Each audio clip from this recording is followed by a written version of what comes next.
Bonjour et bienvenue à l'Église de Jésus-Christ, Roi des Nations, pour ce culte du 24 mai 2026.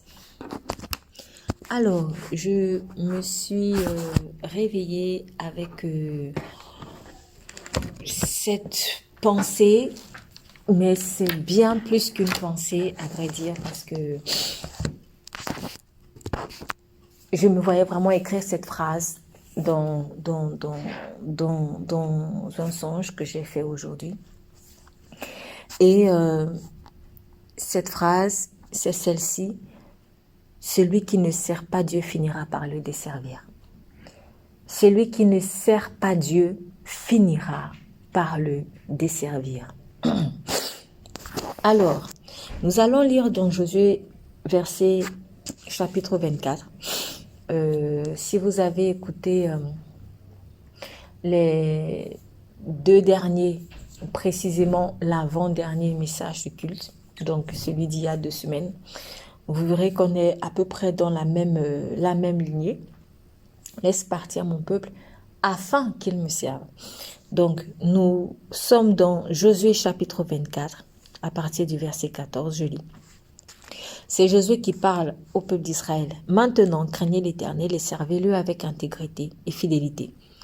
Faites disparaître les dieux qu'ont servi vos pères de l'autre côté du fleuve en Égypte, de l'autre côté du fleuve et en Égypte, et servez l'Éternel. Et si vous ne trouvez pas bon de servir l'Éternel, choisissez aujourd'hui qui vous voulez servir, ou les dieux que servaient vos pères au-delà du fleuve, ou les dieux des Amoréens dans le pays desquels vous habitez. Moi et ma maison, nous servirons l'Éternel. Le peuple répondit et dit, loin de nous la pensée d'abandonner l'Éternel et de servir d'autres dieux. Car l'Éternel est notre Dieu.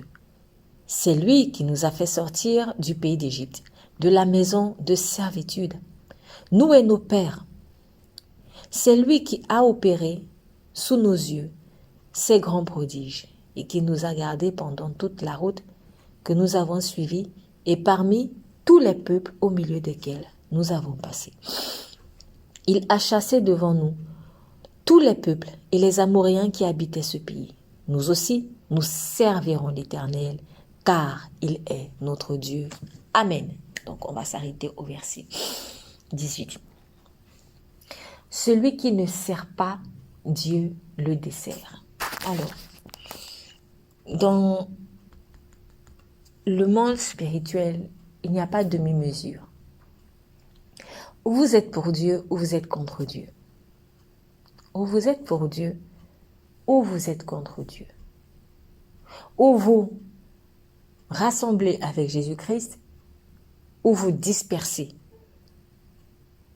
Ou vous rassemblez avec Jésus-Christ, ou vous dispersez. C'est pour cela qu'il a dit, celui qui ne rassemble pas avec lui disperse.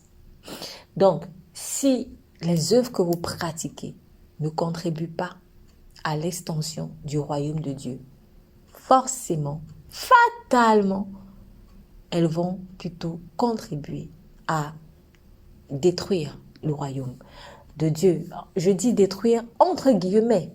Pourquoi? Parce que, à vrai dire, vous ne pourrez pas détruire le royaume de Dieu. Vous ne pourrez pas détruire le royaume de Dieu. Tous ceux qui se lèvent contre le royaume de Dieu sont déjà dans l'échec.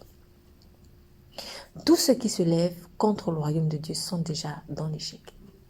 Même si vous réussissez à tuer un ou des serviteurs de Dieu, le royaume de Dieu finira par s'étendre.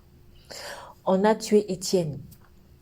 On a tué Étienne qu'on dit être le premier martyr de l'église chrétienne. Mais à partir de là, l'église s'est dispersée. Et quand l'église s'est dispersée, la parole de Dieu s'est dispersée hors de Jérusalem. Et à ce moment-là, le royaume de Dieu s'est étendu chez les païens. Lorsqu'on a tué Étienne, il y a eu le déclic de Paul. Ce déclic ne s'est pas vu directement parce que après avoir assisté et participé au martyre d'Étienne, Paul, qui était encore Saul de Tarse à l'époque, a vu la haine contre les disciples de Christ grandir, la haine qu'il avait dans le cœur. À ce moment-là, il a même demandé des lettres pour aller jusqu'à Damas en Syrie et persécuter les chrétiens.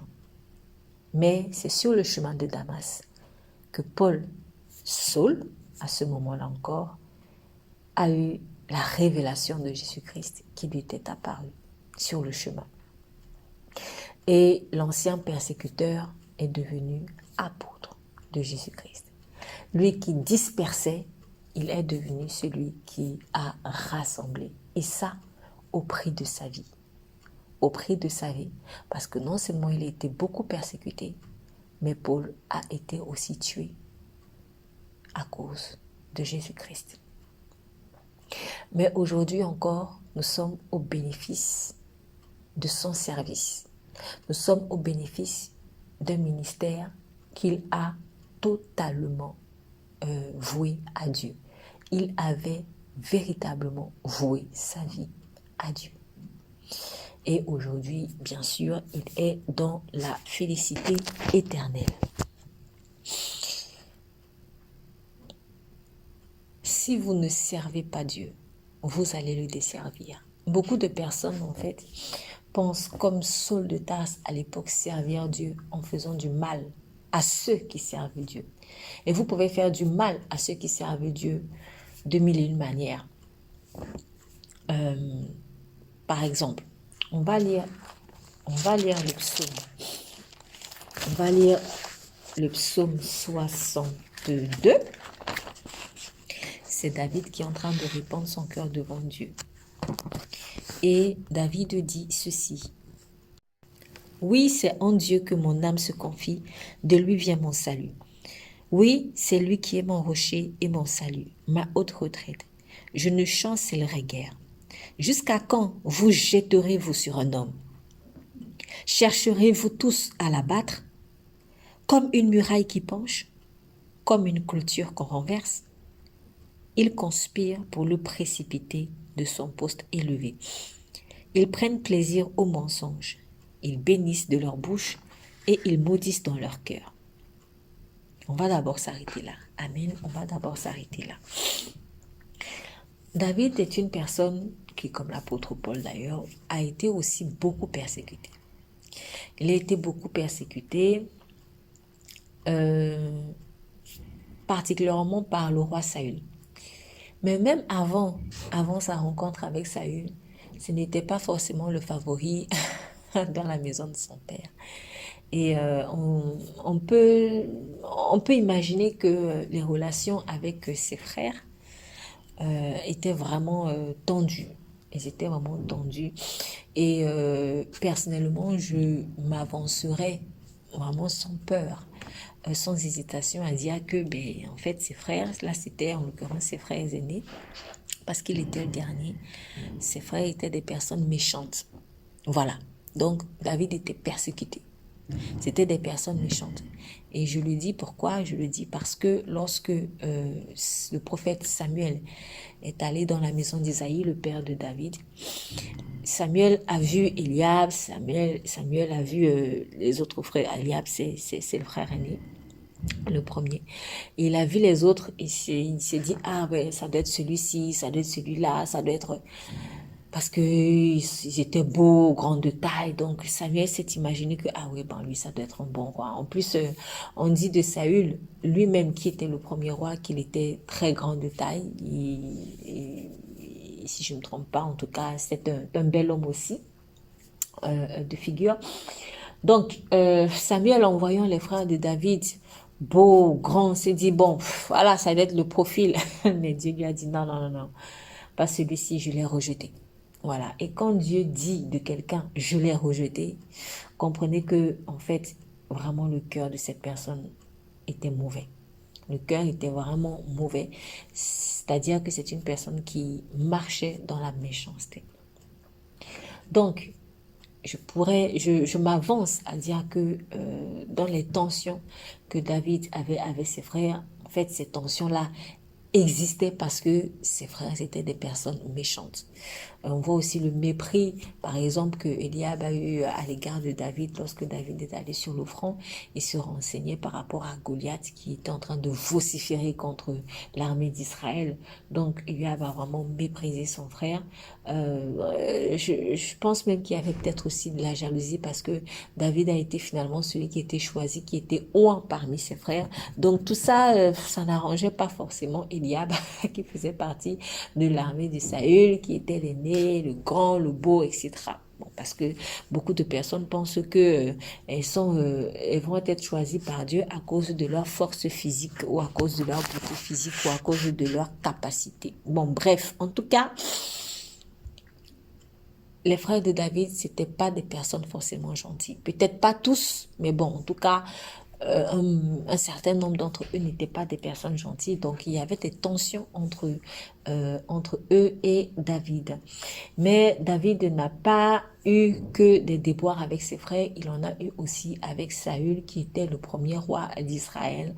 Surtout lorsque Saül avait compris que David allait être le futur roi, que David avait été celui que Dieu avait appelé l'homme selon son cœur, parce que Dieu avait averti à Saül, je t'ai arraché le royaume et je vais donner à un homme selon mon cœur qui accomplira mes volontés. Donc, quand Dieu vous dit, bon, en fait, vraiment, toi, tu t'es très mal comporté, je t'ai donné une opportunité, deux opportunités, trois opportunités et tu persistes, bon, moi, je vais t'arracher ce royaume-là. Je vais t'arracher ce ministère-là, je vais t'arracher, je vais t'enlever ce que je t'ai confié et je vais le donner à quelqu'un qui va accomplir toutes mes volontés, à une personne selon mon cœur. En fait, là, il y a deux options. Soit vous vous humiliez vraiment. Vous vous humiliez vraiment devant Dieu. Vous reconnaissez vos torts.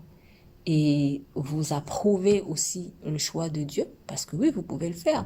Je pense par exemple à Moïse. Moïse a été châtié par Dieu. Moïse a été châtié par Dieu.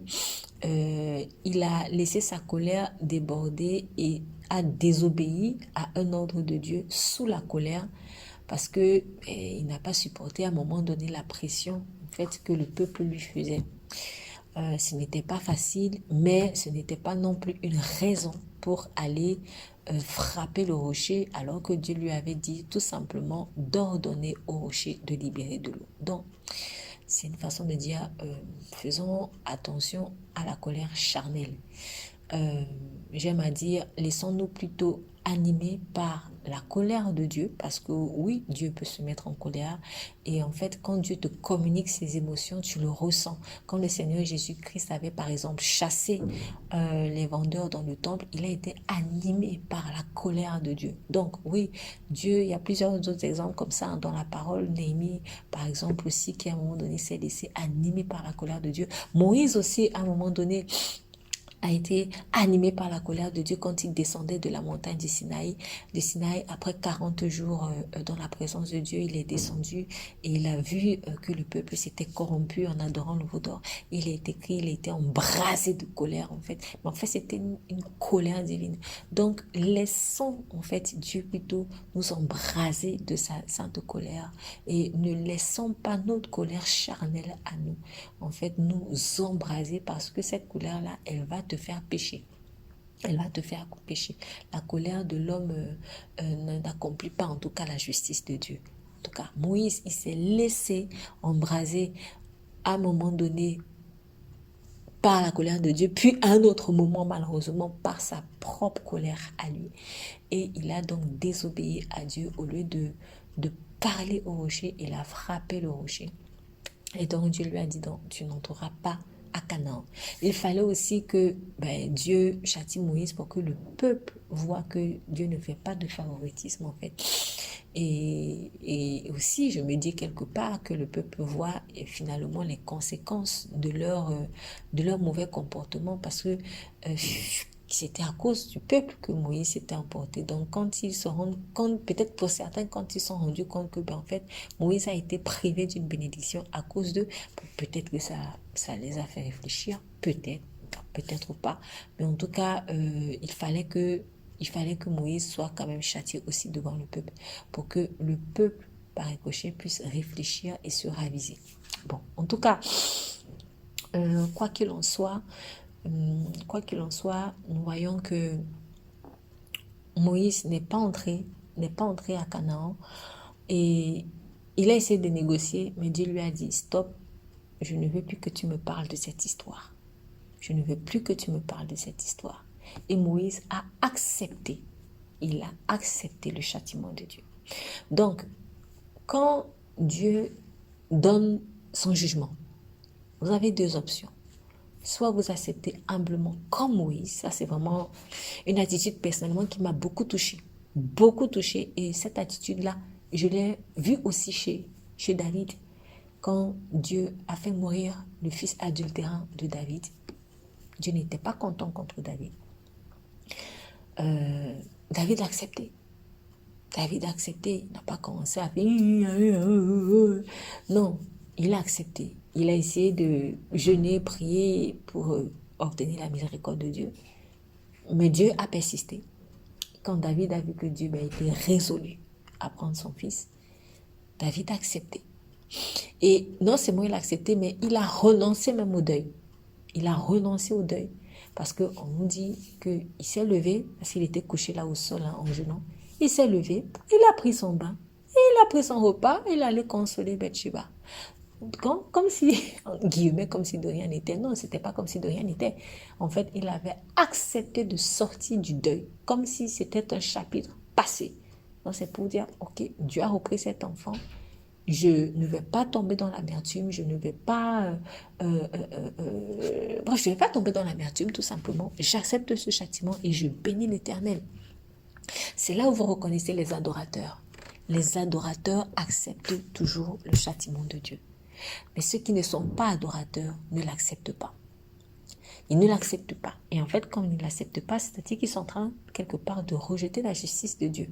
Parce que dans le jugement de Dieu, il y a sa justice. Donc, on voit, vous avez,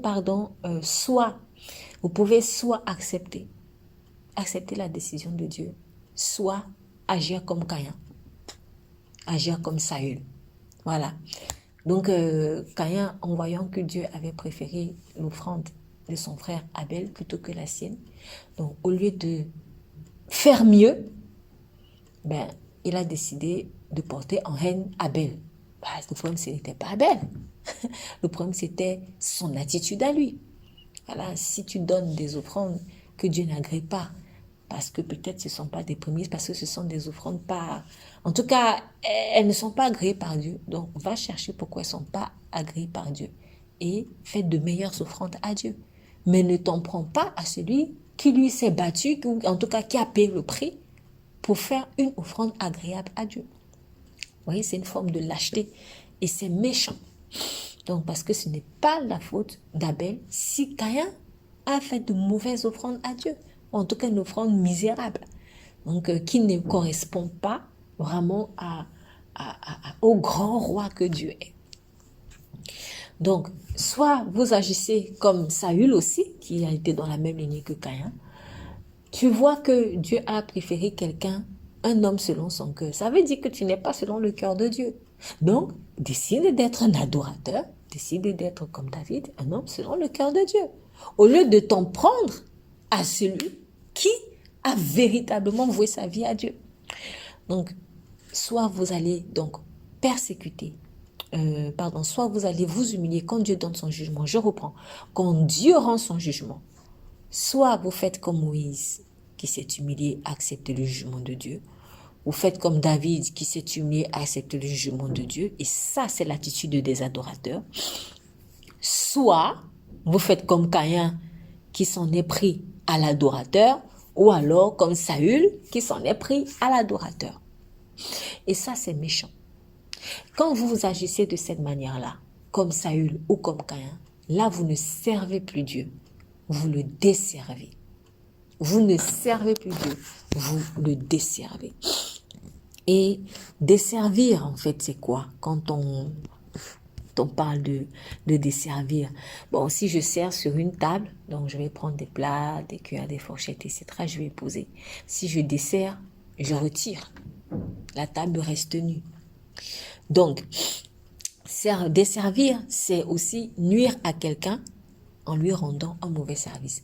Ça, vous pouvez aller le voir aussi comme moi dans la rousse, hein. C'est accessible à tous. Nuire à quelqu'un en lui rendant un mauvais service. Voilà.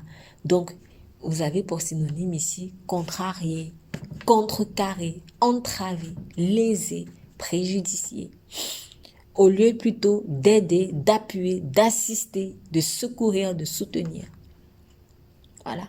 Quand on parle de desservir dans le cadre d'une entreprise, on parle ici de nuire à cette entreprise-là, de nuire à cette cause-là, de l'empêcher de se développer ou d'aboutir. C'est ça en fait. Et le contraire ici, c'est favoriser. C'est favoriser. Donc, quand on parle de desservir, on est en train de parler de nuire à quelque chose, d'empêcher à cette chose de se déployer, d'aboutir, de se développer. Donc, lorsque vous combattez un adorateur, vous êtes en train de nuire au royaume de Dieu. Ça veut dire que tout simplement, vous ne voulez pas que le royaume de Dieu évolue. Vous voulez empêcher au royaume de Dieu de se déployer, de se développer, même si vous avez Dieu dans la bouche. Parce que ce qui est marrant, c'est que beaucoup de ceux qui desservent Dieu disent servir Dieu. Beaucoup de ceux qui disent servir Dieu, en réalité, desservent Dieu. Vous ne pouvez pas dire servir Dieu en combattant quelqu'un qui adore véritablement Dieu par son service, vous ne pouvez pas servir Dieu, en combattant une personne qui a accepté de vouer véritablement et entièrement sa vie à Jésus-Christ. Je ne sais pas quelle réponse il allait donner si on posait la question à Saül. Saül, es-tu serviteur de Dieu? Peut-être qu'il allait dire oui. Oui, peut-être qu'il allait dire oui. Même quand il poursuivait David jusque dans les déserts, dans les grottes, peut-être qu'il allait dire oui.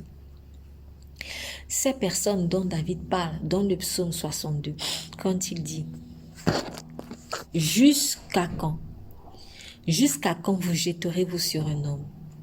Chercherez-vous tous à l'abattre comme une muraille qui penche, comme une clôture qu'on renverse. Ils conspirent pour le précipiter de son poste élevé. Ils prennent plaisir au mensonge, ils bénissent de leur bouche. » En fait, vous ne pouvez pas servir Dieu quand vous êtes en train de pourchasser un David. Alors, quand je parle de David, David est une personne qui avait été choisie par Dieu pour le servir en tant que roi. Pour le servir en tant que roi. En fait, si Dieu avait choisi David, c'était pour que le peuple ait une référence par rapport à la manière dont il devait adorer Dieu. Dieu avait besoin d'un roi adorateur. Déjà à la base, Israël n'avait pas besoin de roi, mais Israël a voulu ressembler aux autres nations. Bon, Dieu ne peut pas forcer l'amour. Hein? Dieu ne peut pas forcer l'amour parce que dès que vous forcez, ce n'est plus amour. Or, Dieu est par essence amour. Donc, Dieu a laissé le peuple, on va dire, il a cédé à la demande du peuple malgré lui. Mais il a quand même voulu se choisir un homme selon son cœur. Au départ, c'était Saül. Saül n'a pas fait le job, comme on dit. Puis Dieu a choisi David. Donc, l'idée ici, c'était vraiment que le peuple puisse avoir quand même un modèle de consécration, un modèle d'adoration. C'est-à-dire, en voyant David, qu'il puisse dire, voilà comment on est un homme selon le cœur de Dieu. Voilà, c'était ça. Donc, Dieu avait, on va dire, fonctionné au départ avec un homme dont le cœur n'était pas vraiment entier pour Dieu. Et on a vu que ça a créé des dégâts. On a vu qu'à la fin, Israël, avec Saül, est devenu un ennemi de Dieu, en fait, parce que Saül avait embarqué beaucoup de personnes, en fait, dans sa cause contre David. contre David. Donc, le peuple de Dieu devenait déjà le peuple ennemi de Dieu en combattant le royaume de Dieu. Vous voyez les conséquences d'avoir un roi qui ne sert pas vraiment Dieu, même quand il est à la bouche, je sers Dieu. Ça, c'est grave. Donc, faisons vraiment attention quand Dieu nous établit quelque part pour gouverner, pour diriger. C'est très important de ne pas laisser ses ambitions personnelles prévaloir en fait sur les ambitions de Dieu. Nous devons mourir complètement à nos ambitions personnelles. Et c'est l'occasion aussi de dire qu'on peut bien commencer, comme Saül avait bien commencé, et à un moment donné, on rétrograde. On rétrograde parce que on laisse des mauvais sentiments voilà, prendre la place dans notre cœur. On laisse la jalousie, on laisse l'orgueil prendre la place, on laisse la vengeance, voilà, surtout la vengeance. Faisons très attention à la vengeance. On laisse la médisance, critiquer, parler mal. C'est pas bon, franchement, c'est tellement mauvais de parler mal parce que la sorcellerie commence par la mauvaise langue. La sorcellerie commence par la mauvaise langue. Quand vous voyez une personne parler mal, constamment parler mal, soyez sûr qu'il y a dans la vie de cette personne un esprit de sorcellerie. Cette personne fait de la sorcellerie, soit consciente, soit inconsciente. L'une des caractéristiques majeures du sorcier, c'est la mauvaise langue. Faisons très attention. Donc, en tant que dirigeant, en tant que chef, quand on laisse la médisance, le commérage, les plaintes incessantes, comme Israël dans le désert, à chaque fois il se plaignait, nous commençons déjà à desservir Dieu. Nous commençons déjà plutôt à servir le diable. Voilà. Lorsque Satan a entraîné un tiers des anges dans sa mauvaise cause, ça avait forcément commencé par la médisance. Et vraiment, tu penses que Dieu là, vraiment, c'est si la médisance. Comment est-ce que le serpent a fait pour tromper Adam et Ève? Ça avait commencé par la médisance. Dieu a-t-il vraiment dit que qui t'a dit de parler de Dieu comme ça en fait? Vous voyez, faisons attention à la médisance. Faisons attention à la médisance. Et on peut penser faire bien parce que nous sommes en train de, ouais, je vais juste partager quelque chose, je vais juste causer. Mais en fait, finalement, tu médis en fait. Tu médis et tu maudis donc parce que celui qui médit maudit. Et quand tu maudis, eh ben, tu ne peux pas t'entendre avec une personne qui a décidé de vouer concrètement sa vie à Dieu. On peut desservir Dieu aussi, bien sûr, en prenant plaisir au mensonge, verset 5, Psaume 62, c'est-à-dire qu'on bénit de notre bouche, mais pourtant dans notre cœur on maudit. C'est une forme de mensonge, c'est de l'hypocrisie. On peut desservir Dieu. J'ai eu cette parole ce matin, ça m'a beaucoup touchée. Lorsque on refuse de consacrer nos biens à Dieu. Lorsqu'on refuse de consacrer nos biens à Dieu. Donc, en méditant ce matin, je suis tombée vraiment sur ce passage où Dieu ordonnait aux sacrificateurs et à toute la lignée d'Aaron de manger, de se nourrir en fait des offrandes que le peuple apportait. Et on ne va pas rentrer dans les détails en fait de tous les types d'offrandes, qu'il s'agisse de culpabilité, action de grâce, expiation, etc. Mais en méditant dessus, je me suis tout simplement dit ou rappelé que c'est vraiment important de donner les prémices de nos biens à Dieu. C'est important de faire des offrandes à Dieu. C'est important parce que ceux qui servent au temple en ont aussi besoin. C'est comme ça que Dieu bénit aussi ceux qui servent au temple. Et qui a intérêt à ce que ceux qui servent au temple n'aient rien matériellement parlant, c'est-à-dire par exemple n'aient rien à manger, n'aient rien pour se vêtir, n'aient rien pour donner aussi à ceux qui en ont besoin, qui sont plus démunis, n'aient rien pour acheter ci ou ça pour le service. Qui a intérêt? C'est Dieu ou le diable? Je pense que la réponse est évidente. Donc, peu importe les raisons que vous pouvez avancer pour dire « Ouais, moi je ne donne pas, ouais, les pasteurs là, ce sont des voleurs et autres. » Peu importe les raisons, vous n'êtes pas en train de servir Dieu là. vous êtes en train de le desservir.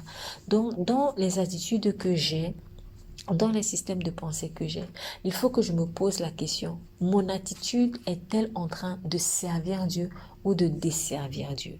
Et parfois, je peux avoir l'impression que je mène une cause juste ou que je défends une cause juste, mais quels en sont les fruits? Les fruits servent-ils Dieu ou les fruits desservent-ils Dieu? Dieu est-il en train de m'applaudir? Ou Dieu est-il plutôt frustré, comme on parle de frustrer le sanctuaire dans le Lévitique, c'est dans le Lévitique, où on parle de péché involontaire. Quand un homme aura péché involontairement contre Dieu, voilà, il devra apporter un bélier, etc. Je vais un peu vite. Et puis, quand on fera le sacrifice, à ce moment-là, il sera pardonné pour avoir frustré le sanctuaire. C'est-à-dire que par ton attitude, tu peux frustrer le sanctuaire. En fait, tu vas frustrer le Saint-Esprit, tu vas l'attrister. Donc, est-ce que par mon attitude, qui peut me sembler juste, je suis en train d'attrister le Saint-Esprit, ou alors je suis en train d'honorer le Saint-Esprit? Est-ce que le Saint-Esprit va m'applaudir, ou alors est-ce que le Saint-Esprit va être béni? Donc, servir Dieu, ce n'est pas avec la bouche. En fait, servir Dieu, on le voit dans tes œuvres, on le voit dans tes paroles, on le voit dans ton attitude, on le voit dans les fruits que, in fine, tu produis. Les fruits que finalement, en fait, les œuvres que tu pratiques produisent. C'est cela. Donc, chers amis, chers pères, chères mères, chers papis, chères mamies, chers tout le monde, ne soyons pas de ceux qui desservent Dieu. Ne soyons pas de ceux qui desservent Dieu par nos attitudes, soit en acceptant des choses que Dieu n'approuve pas, soit en refusant de faire des choses que nous sommes appelés à faire. Peu importe les raisons qu'on peut se donner, parce que de toute manière, devant Dieu, il n'y a ni sagesse ni conseil qui tiennent. Voilà, je suis en train de citer un proverbe. Il n'y a ni sagesse ni conseil qui tiennent. Quand tu seras devant Dieu, tu ne diras pas, ah oui, en fait, oui, je t'ai pas obéi parce que pour tel ci ou tel. Bon, je croyais que c'était toi qui me disais. Non, non, non, non. Il n'y aura pas les je croyais que. Il n'y aura pas les je croyais que, parce que tu ne quitteras pas cette terre sans avoir ouvert les yeux. Dieu ne pourra pas te juger tant qu'il ne t'a pas ouvert les yeux. Tu ne quitteras pas cette terre. Ça veut dire que quand Dieu te juge, quand Dieu, si peut-être là tu t'exposes à un châtiment et que tu es châtié, sache que Dieu t'avait déjà ouvert les yeux. Tu as refusé juste de voir. Et comme tu as refusé de voir, et bien à ce moment-là, seul le châtiment va t'ouvrir les yeux. C'est pas la voie idéale, c'est pas ce que Dieu lui-même veut, parce que il ne prend pas plaisir à frapper. Franchement, Dieu ne prend pas plaisir à frapper. C'est pour ça que vous voyez beaucoup de personnes méchantes, vous avez l'impression que rien ne leur arrive, parce que Dieu ne se presse pas en fait pour frapper. Même un parent normal, un père, une mère normale, ne prend pas plaisir à frapper son enfant à la moindre erreur. C'est pas possible. C'est pas possible. Donc, pour que vous en arrivez là, franchement, il faut que l'enfant ait refusé délibérément de vous obéir, et surtout que son attitude soit vraiment, vraiment, vraiment nocive. Donc, aucun parent ne prend plaisir. Ça veut dire que Dieu ne prend pas plaisir à vous frapper. Et il ne veut pas non plus que vous ne reteniez des leçons que parce que vous auriez été frappé, quoi. Non, non, non. Bon, quand bien même, voilà, il est dit, quand l'Éternel nous corrige, c'est pour que nous participions à sa sainteté. Mais en tout cas, sachez que Dieu ne veut pas, c'est pas un papa fouettard, voilà. C'est pas celui qui vous attend toujours là au quart de tour pour pouvoir vous frapper à la moindre occasion. Non, il n'est pas comme ça, vraiment. Et s'il était comme ça, croyez-moi, vous ne seriez pas vivant actuellement. Et pourtant, vous-même, vous savez ce que vous faites qui n'est pas bien. Vous-même, vous savez ce que vous faites qui n'est pas bien. Mais voyez la bonté et la grâce de Dieu. Voyez la patience de Dieu à votre égard. Il vous aime vraiment. Il vous aime vraiment. Cependant, ne soyons pas, ou alors devrais-je dire, à cause de cet amour que Dieu a pour vous, eh bien, choisissez plutôt de le servir et non de le desservir. Nous prions. Père, merci beaucoup pour ta parole. Merci parce que tu es vraiment un Dieu bon. Merci parce que tu as envoyé ton Fils Jésus-Christ pour nous servir. Oui, le Fils de l'homme est venu, non pour se servir, mais pour nous servir. Et Jésus, tu nous as montré le meilleur exemple du service. Tu t'es sacrifié pour nous. Je te prie donc aujourd'hui, par ton esprit, accorde-nous, Seigneur, ce cœur. Accorde-nous ce cœur de sacrifice pour toi. Un cœur qui décide de vouer entièrement nos vies à toi et par nos œuvres, Seigneur, de contribuer à l'extension de ton royaume. Oui, parce que en ne faisant rien, nous sommes en train de te desservir et nous servons donc finalement le diable, qu'on le veuille ou non. Et en servant aussi délibérément le diable, nous sommes en train de te desservir. Mais Seigneur, à la fin, c'est toi qui gagneras. Oui, parce que en toi, nous sommes plus que vainqueurs. Alors, je prie que tu donnes la sagesse aujourd'hui à quelqu'un de choisir le côté de la victoire plutôt que le côté des perdants, Seigneur. En acceptant, pardon, de te servir. Merci pour l'amour profond que tu as pour nous. Cet amour bon, cet amour patient, cet amour qui prend du temps, cet amour doux, cet amour bienveillant. Que toute gloire te soit rendue, Seigneur. À toi la gloire, à toi l'honneur, pour les siècles des siècles. Amen. Vous êtes bénis.